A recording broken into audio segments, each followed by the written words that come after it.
ಏನಕ್ಕಪ್ಪ ಫ್ರೇಮ್ನ ಸ್ಕ್ರಾಚ್ ಮಾಡಿ ಹಾಳು ಮಾಡ್ತಾ ಇದ್ದೀನಿ ಅನ್ಕೊಂತಾ ಇದ್ದೀರಾ? ಏನಕ್ಕೆ ಅಂತ ಗೊತ್ತಾಗಲಿಕ್ಕೆ ಕಂಪ್ಲೀಟಾಗಿ ಸ್ಟೋರಿ ನೋಡಿ. ಸೊ ಇನ್ಮೇಲೆ ಕಂಪ್ಲೀಟಾಗಿ 30 ಕನ್ಸಿಸ್ಟೆಂಟ್ ವ್ಲಾಗ್ಸ್ನ ಪೋಸ್ಟ್ ಮಾಡಬೇಕು ಅನ್ಕೊಂಡಿದ್ದೀನಿ. ಮೈ ಪ್ರಿಸರ್ವೇಷನ್ ಸ್ಟೋರಿಯಲ್ಲಿ ಇದು ಡೇ 1 ಆಗಿರುತ್ತೆ.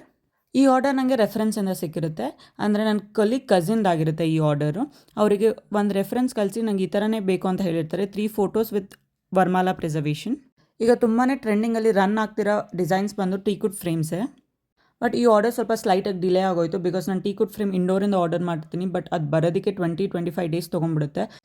ಅದಾದಮೇಲೆ ನಾನು ಪ್ರಿಸರ್ವೇಷನ್ ಸ್ಟಾರ್ಟ್ ಮಾಡಿ ಪ್ರೋಸೆಸ್ ಕಂಪ್ಲೀಟ್ ಮಾಡೋಕ್ಕೆ ಇನ್ನೊಂದು 15-20 ಡೇಸ್ ತೊಗೊಳುತ್ತೆ.